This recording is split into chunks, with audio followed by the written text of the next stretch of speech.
नमस्कार everyone, we will start today chapter number 2 polynomials of class 9th। देखिए, इस chapter में काफ़ी छोटी छोटी बातें ऐसी हैं जो आपको सीखनी ज़रूरी हैं, अदरवाइज़ आप कंफ्यूज रहेंगे लाइफ टाइम। सो देखिए क्या है पॉलिनोमियल्स एक्चुअली। क्या है कि पोली जो वर्ड है ये हमारे पास इसका मतलब होता है मैनी, एंड नोमियल्स जो वर्ड होता है हमारे पास इसका मतलब होता है टर्म्स। एक्चुअली हमारे पास टर्म्स कौन सी होती हैं? देखिए, टर्म्स हमारे पास एक्चुअली वेरिएबल एंड कोफिशिएंट से मिलके बनती है।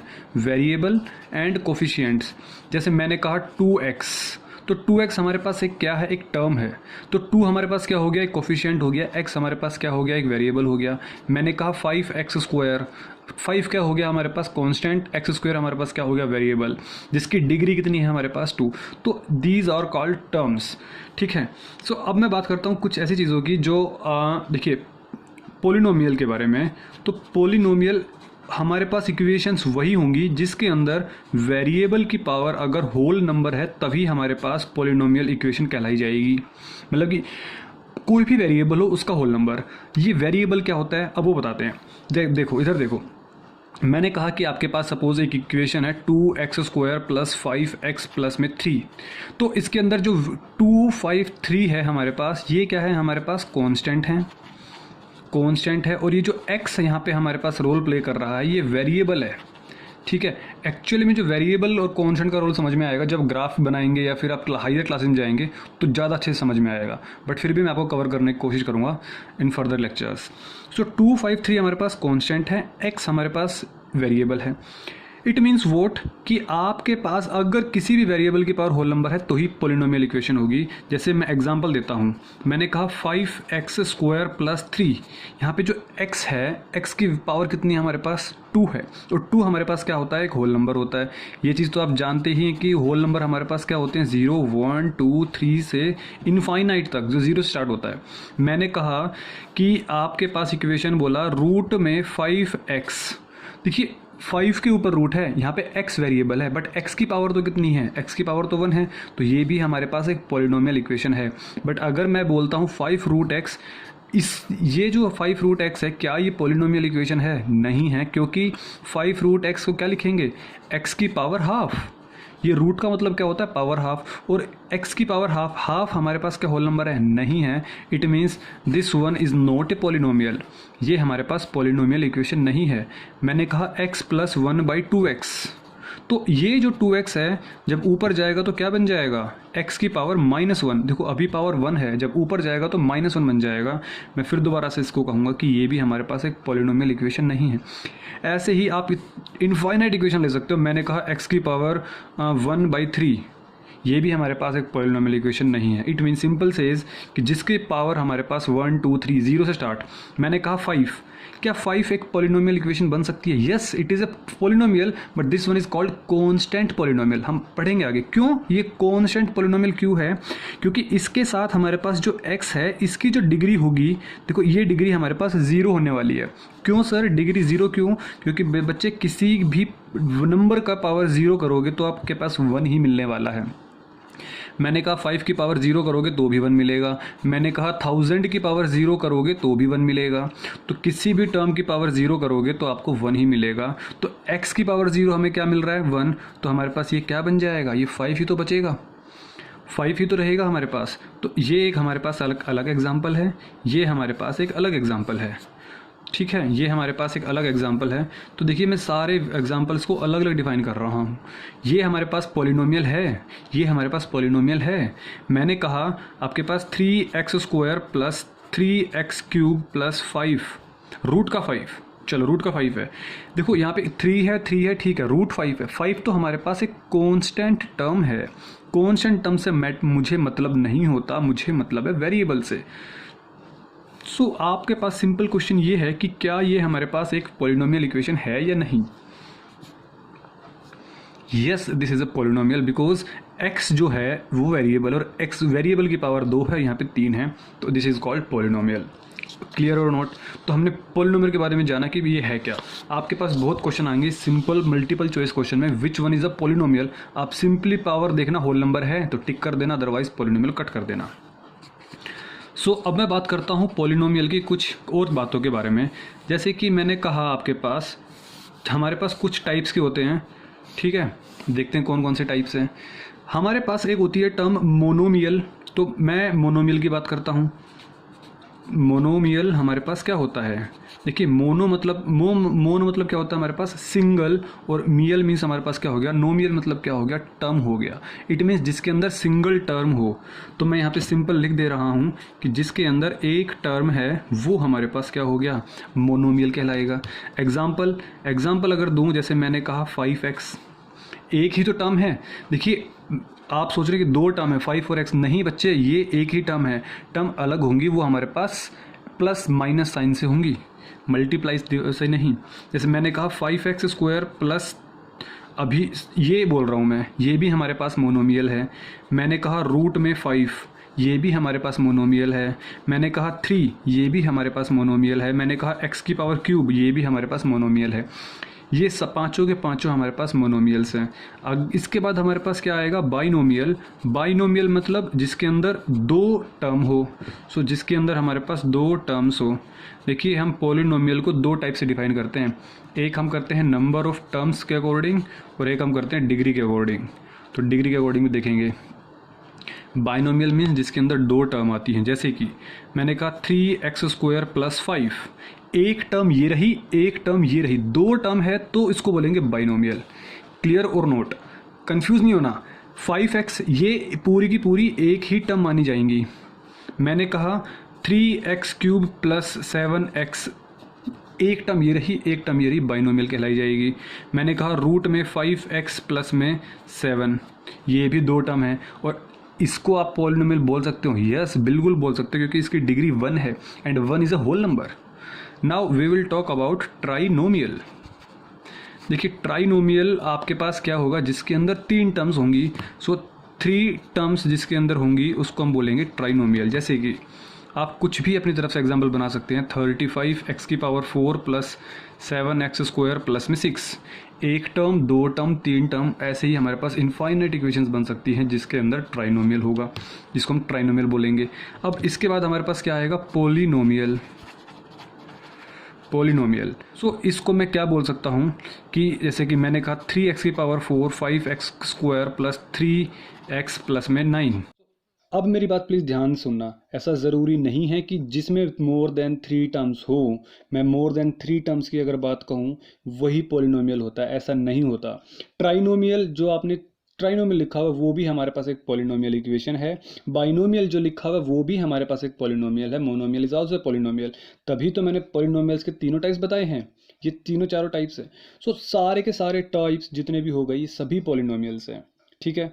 ऐसा गलत है कि अगर कोई बच्चा बोलता है कि सर मोर देन 3 टर्म्स हो उसी को पॉलिनोमियल बोला जाएगा, नहीं, सभी के सभी हमारे पास क्या हैं, पॉलिनोमियल इक्वेशंस हैं, ठीक है। आई थिंक अब आपको कोई डाउट नहीं होगा कि व्हाट इज पॉलिनोमियल और नॉट।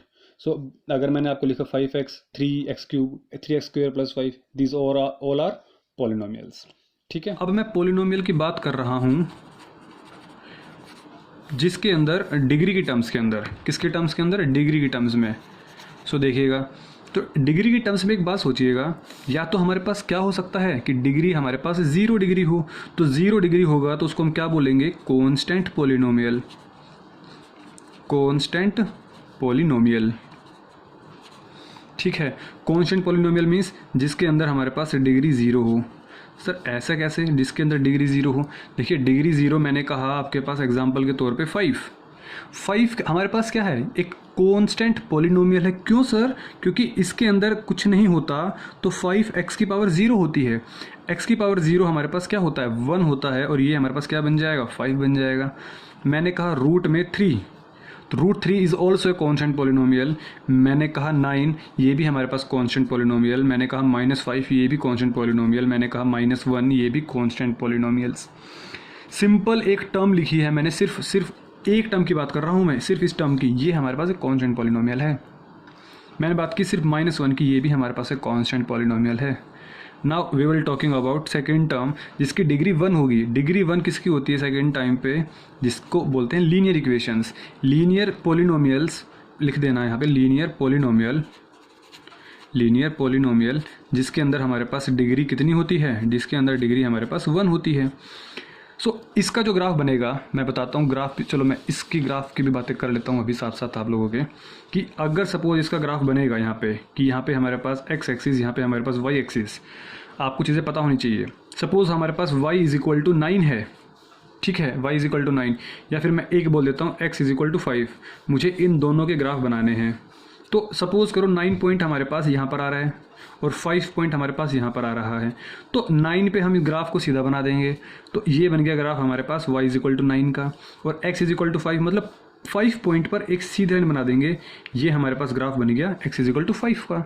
इट मीन्स आपके पास हमेशा y इज कॉन्स्टेंट पॉलिनोमियल का ग्राफ, देखो एक मल्टीपल चॉइस क्वेश्चन किसी भी फॉर्म में आ सकते हैं, तो कॉन्स्टेंट पॉलिनोमियल का ग्राफ हमेशा हॉरिजॉन्टल या वर्टिकल बनेगा, कभी भी इंक्लाइंड नहीं बन सकता, कभी भी इंक्लाइन नहीं बनेगा। Parallel to X axis and parallel to Y axis ही ग्राफ बनने वाला है कॉन्स्टेंट पॉलिनोमियल का। Now we will talking about linear polynomial. Linear polynomial equation वो होती हैं जिसके अंदर हमारे पास डिग्री 1 होती है। x 5x plus 3, 5x plus 3 is nothing else, इसकी पावर कितनी हो गई, 1 हो गई ना, तो ये लीनियर इक्वेशन है। मैंने कहा 3x, सो 3x इज क्या है हमारे पास, 3x एक हमारे पास एक लीनियर पॉलिनोमियल है जिसके अंदर डिग्री 1 है। x की पावर कुछ नहीं होता तो 1 होता है, यहाँ पे जो लिखा होता है ओबीसी पावर 1 ही है। ये हमारे पास इसकी पावर 0 है हमारे पास यहाँ पे, तो ये हमारे पास क्या कहलाएगा, लीनियर पॉलिनोमियल, ठीक है। ऐसे ही इसका ग्राफ हमारे पास कैसा भी बन सकता है, इसका ग्राफ मतलब कि बस इतना पता रहना चाहिए कि लीनियर पॉलिनोमियल का ग्राफ हमारे पास हमेशा स्ट्रेट लाइन बनने वाली है। वो चाहे इंक्लाइंड हो, कैसे भी बन सकती है, ऐसे भी बन सकती है, ऐसे भी, ऐसे भी, ऐसे भी, कैसे भी बन सकती है। ग्रीन लाइन दिखा रहा हूँ, शो कर रहा हूँ जो, तो लीनियर पॉलिनोमियल हमारे पास ये होता है। बात करते हैं हमारे पास क्वाड्रेटिक पॉलिनोमियल की। क्वाड्रेटिक पॉलिनोमियल हमारे पास वो होगा जिसके अंदर हमारे पास डिग्री 2 होगी, डिग्री 2 होगी। जैसे कि मैंने कहा कि 5x² प्लस 3x प्लस में 9, चाहे टर्म्स कितनी भी हो बट क्वाड्रेटिक होनी चाहिए। क्वाड्रेटिक मतलब डिग्री 2, और हम उसी डिग्री को देखेंगे जो हमारे पास हाईएस्ट होगा सभी में। यहाँ पे डिग्री 2 है, यहाँ पे 1 है, यहाँ पे 0 है, यहाँ पे कितनी डिग्री है हमारे पास, 0 है। तो मैंने कहा 9x², ये भी हमारे पास एक क्वाड्रेटिक पॉलिनोमियल है। मैंने कहा √9x का स्क्वायर, ये भी हमारे पास एक क्वाड्रेटिक पॉलिनोमियल है क्योंकि डिग्री हमारे पास 2 है। इसका ग्राफ हमारे पास हमेशा कर्व में बनेगा, ठीक है, कर्व में बनेगा। सो जनरली हम बोलते हैं पैराबोलिक कर्व, ठीक है। बट अगर हमारे पास इक्वेशन कुछ ऐसी हो, डिस्कस करेंगे बाद में, डोंट नॉट वरी, बस आप याद रखें कर्व बनेगा हमारे पास क्वाड्रेटिक इक्वेशन का। अब हम बात करते हैं कि थर्ड वन जो that is one cubic equation. तो क्यूबिक में हमारे पास डिग्री कितनी होगी, 3 होगी। तो डिग्री 3 होनी चाहिए चाहे टर्म्स कितनी भी हो। मैंने कहा 3x³ plus 5x² plus 9x plus में 3, इसे से क्यूबिक पॉलिनोमियल, क्योंकि हाईएस्ट डिग्री कितनी है हमारे पास, 3 है। मैंने कहा 5x प्लस में 9x³, इसकी डिग्री 1, इसकी डिग्री 3, तो हमारे पास हाईएस्ट डिग्री देखा हमने और डिग्री 3 मिली, वो हमारे पास क्या बन गई, एक क्यूबिक पॉलिनोमियल बन गई। क्यूबिक पॉलिनोमियल जिसकी हाईएस्ट डिग्री 3 हो, as simple as that. Sir degree 4, 5 हो सकती है, बेटा बिल्कुल हो सकती है, डिग्री 4, 5 कितनी भी हो सकती है डिग्री। उसको हम फिर क्या बोलेंगे, अब देखो सपोज करो हमने क्या बोला है कि इक्वेशन बोला कि 9x की पावर 39 प्लस में 8, तो इसको क्या बोलेंगे, द पोलिनोमियल इक्वेशन। देखो सुनो मेरी बात, इसको थोड़ा सा ढंग से एक्सप्लेन करता हूँ मैं। कोई भी ये कन्फर्म है कि हमारे पास एक पोलिनोमियल इक्वेशन है, 2 डिग्री है ना, 2 टर्म्स है ना, कोई दिक्कत, 2 टर्म्स है तो पोलिनोमियल इक्वेशन है। सेकंड टर्म इज दैट, कौन सी पोलिनोमियल, बाइनोमियल बोलेंगे इसको हम, क्या बोलेंगे, बाइनोमियल, क्योंकि हमारे पास कितनी टर्म्स आ रही हैं इसके अंदर, 2 टर्म्स आ रही हैं, ठीक है, तो बाइनोमियल है। इसमें वेरिएबल कौन है, हमारे पास x है, तो इसको हम बोलेंगे एक पोलिनोमियल इक्वेशन है और वो हमारे पास x की टर्म्स के अंदर है।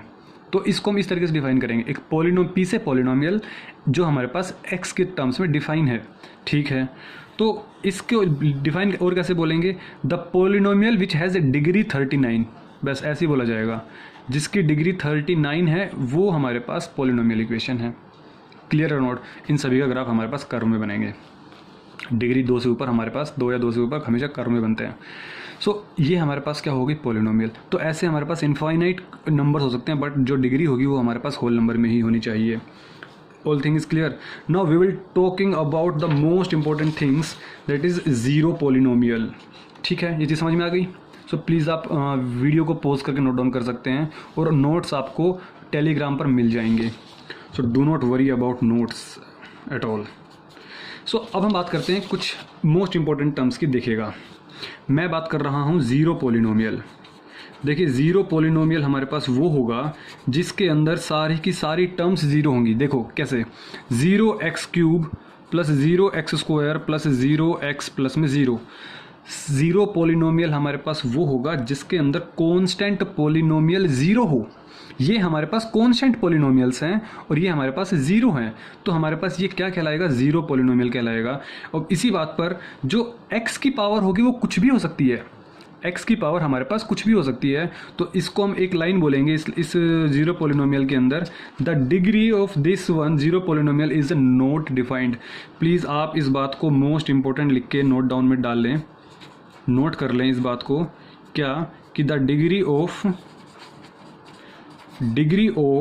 किसका, ज़ीरो पोलिनोमियल, क्योंकि कुछ भी हमारे पास डिग्री पॉसिबल है, तो degree of zero polynomial is not defined.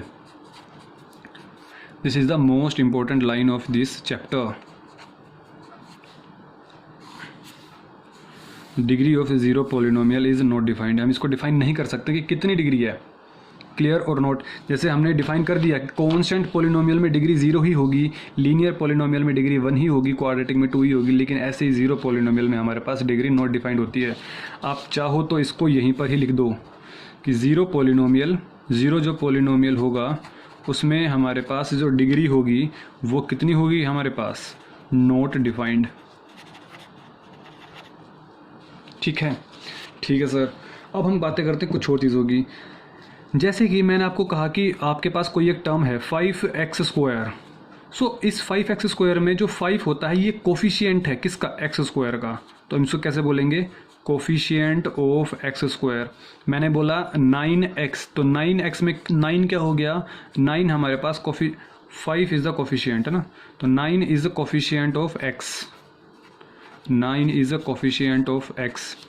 तो आपको ये बातें भी क्लियर हो गई कि हमारे पास कोफिशिएंट्स क्या होते हैं, और तो x और x² हमारे पास क्या हो गए, ये हमारे पास हो गए वेरिएबल्स। अब मैं जनरल डेफिनेशन की बात करता हूँ जो आपके पॉलिनोमियल इक्वेशन की होती है। सुनो मेरी बात, जनरल जो इक्वेशन लिखी हुई है आपके इस बुक में वो लिखी क्या गई है, an x⁻n plus an-1 x⁻n-1 plus dash dash dash a1 x plus में a0। ये ऐसा कुछ नहीं, बस आप इतनी बात समझो कि हमारे पास जो an-1 a1 है ये तो हमारे पास एक कॉन्स्टेंट्स हैं।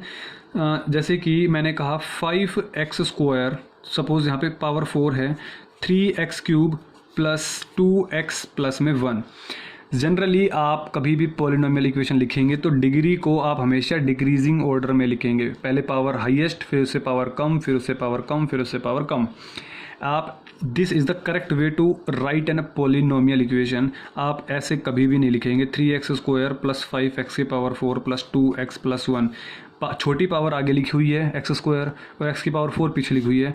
हम देखो है तो दोनों बातें सही, लेकिन to express this polynomials this is the correct way कि आपको डिसेंडिंग ऑर्डर में पावर्स को लिखना होगा। ठीक है, और ये हमारे पास क्या हो गई, एक जनरल फॉर्म हो गई जिसको आपकी ज़रूरत नहीं है।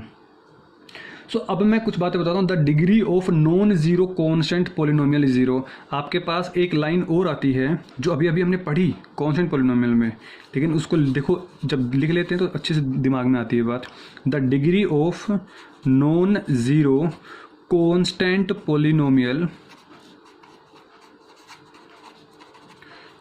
Polynomial is how much. आपके पास ऑप्शन में आ जाएंगे 0, 1, -1 और नॉन ज़ीरो कॉन्स्टेंट पोलिनोमियल को आप इसको पकड़ो, पहले बात पकड़ो पॉलिनोमियल, फिर बात पकड़ो कॉन्स्टेंट पोलिनोमियल मीन्स जैसे मैंने आपके पास एग्जांपल दिया 5, और कुछ बात नहीं कर रहा हूँ, मैंने सब कुछ इसमें एक्सप्लेन कर दिया, वो इसकी बात कर रहा है कॉन्स्टेंट पोलिनोमियल। और बोले नॉन ज़ीरो मतलब ज़ीरो ही होना चाहिए। 5 हो गया ठीक है, √3 हो गया ठीक है, 9 हो गया ठीक है, -5 -1, तो these are non zero constant polynomial. इसमें हमारे पास डिग्री कितनी होती है, 0 होती है। तो आपको एक ये लाइन भी आपको काफ़ी बार एग्ज़ाम्स के अंदर देखने को मिल जाती हैं। बोलो चीज़ समझ में आ रही है या नहीं आ रही है। ठीक है, so this is all about your what कि आपके पास ज़ीरो पोलिनोमियल का क्या है, हमारे पास constant polynomials, linear polynomials, quadratic, cubic, monomial, binomial, trinomial हमने समझ लिया। मैं आपको एक बात और बता देता हूँ कि आपके पास दो टर्म्स को और डिफाइन किया गया है, वो बट ज़रूरी नहीं है समझना, लेकिन फिर भी मैं बता देता हूँ कि पॉलिनोमियल्स इन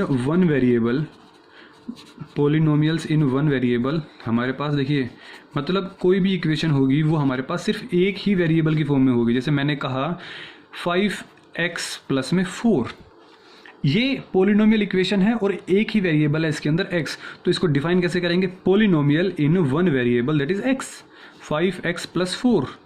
आपके पास ऐसा भी हो सकता है कि कोई पॉलिनोमियल इक्वेशन है, सपोज करो z की टर्म्स में है और मैंने बोल दिया 9z प्लस में 3, ऐसे ही बोल सकता हूँ। सपोज मेरे पास कोई एक पॉलिनोमियल इक्वेशन है और मैंने बोल दिया PA is equals to root में 6a² प्लस 3, तो ये हमारे पास सभी के सभी पॉलिनोमियल्स हैं, उसको हम किसी भी टर्म्स के अंदर डिफाइन कर सकते हैं। ऐसा कोई फिक्स कंपलसरी नहीं है कि हमें हमेशा x के टर्म्स में डिफाइन करते हैं, ठीक है। तो x b z b a b all these are polynomials in these terms and these are variables in this equation. 5 4 9 3 root 6 3 these are called constants. 5 9 and root 6 are called coefficients. 5 is the coefficient of x, 9 is the coefficient of z, root 6 is the coefficient of a square, 4 is the coefficient of x की power 0, because x की power 0 हमारे पास 1 होता है, ठीक है। सो these are all about the introduction of polynomial। अब मैं एक बात और कर लेता हूँ, what is the zero of a polynomial? What is the zero of a polynomial? देखिए जीरो ऑफ पोलिनोमियल क्या होगा हमारे पास, x की वो क्या वैल्यू डालूं कि हमारे पास वो पोलिनोमियल जीरो बन जाए, as simple as that. Suppose करो मेरे पास एक पोलिनोमियल इक्वेशन है x की टर्म्स में और मैंने कहा px is equal to x plus 5, px is equal to x plus 5।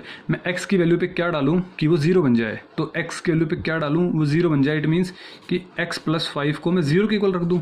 मुझे इस इक्वेशन को जो दिख रहा है आपको x प्लस 5, इसको जीरो बनाना है, तो इसको जीरो बनाने के लिए मैंने इसको जीरो के इक्वल रख दिया, तो x की वैल्यू हमारे पास क्या आ गई, -5 आ गई। तो x की वैल्यू कुछ भी आ सकती है, तो इसका मतलब ये तो ज़रूरी नहीं हुआ ना कि zero of the polynomial is zero. तो जीरो ऑफ द पोलिनोमियल वो हुआ कि x की वैल्यू में क्या पुट करूं कि हमारे पास वो पर्टिकुलर पोलिनोमियल ज़ीरो बन जाए। समझ आया?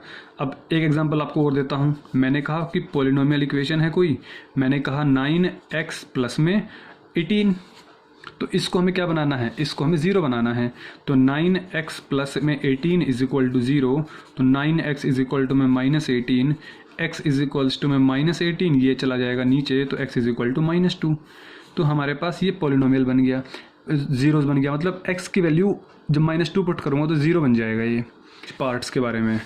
अगर हमारे पास कोई भी एक लीनियर पोलिनोमियल है, अगर हमारे पास कोई भी एक हमारे पास लीनियर पोलिनोमियल है, तो उसका जो ज़ीरोज़ आने वाली हैं वो हमारे पास एक ही होगा। ये देखो लीनियर पोलिनोमियल है, मतलब x की वैल्यू पावर कितनी है इसकी, 1 है, तो इसके अंदर x की वैल्यू एक ही होगी। मतलब x एक्सिस पर, ध्यान सुनो मेरी बात, x एक्सिस पर ये सिर्फ एक ही बार अपनी एक्सिस को काटते हुए जाएगा। जब इसका ग्राफ बनाने बैठोगे तो इसका ग्राफ कैसे बनेगा, इसका ग्राफ बना देता हूँ मैं, फिर समझ में ज़्यादा अच्छे से आएगा। सपोज़ करो हमारे पास ये px है, तो ये हमारे पास px हो गया, ये हमारे पास px हो गया और ये हमारे पास x हो गया। तो मैंने इसमें डाला 0 x की जगह, तो मुझे मिल गया 5, और मैंने डाला 1 तो हमें मिल गया 6। 1 डालो, 1 और 5 6 हो गया, ठीक है। तो x की वैल्यू 0 डाली तो 1 मिलेगा, और x की वैल्यू 1 डाली, सपोज़ ये 1 है, तो हमारे पास 6 मिल गया, तो हमारे पास ये 6 मिल गया सपोज़ यहाँ पे। समझ पा रहे हो? तो हमारे पास देखो ये ग्राफ कुछ ऐसे बनते हुए जाएगा। मैं इस वाले बात कर रहा हूँ, मतलब ये जो पॉइंट हुआ हमारे पास, जब ढंग से बनाओगे तब समझ में आएगा आपको। ये जो पॉइंट हुआ x इज इक्वल टू -5, देखो ये x एक्सिस है, ये हमारे पास ओरिजिन है, और ये हमारे पास नेगेटिव एक्सिस है। तो ये कोऑर्डिनेट हमारे पास कौन सा होगा, -50, ये वाला कोऑर्डिनेट, मतलब -5 से कट हो के जाएगा। तो सिर्फ एक बात समझाना चाह रहा हूँ कि ज़ीरो ऑफ ए पॉलिनोमियल वो होगा अगर लीनियर पॉलिनोमियल इक्वेशन है जैसे ये, तो जितनी पावर उतने ज़ीरोज़, ये बात रखो, जितनी पावर जितनी डिग्री उतनी ज़ीरोज़। बस इस बात को आप शुद्ध हिंदी में याद रखो। इसमें कितनी डिग्री है 1, इसमें कितनी जीरोज आएंगे 1, मतलब एक जगह पे एक्सिस को काटेगा। मैंने कहा क्वाड्रेटिक पोलिनोमियल है, क्वाड्रेटिक पोलिनोमियल है तो कितने डिग्री होती है इसके अंदर? डिग्री हमारे पास होती है 2, तो ज़ीरोज़ भी कितने हो जाएंगे हमारे पास? 2।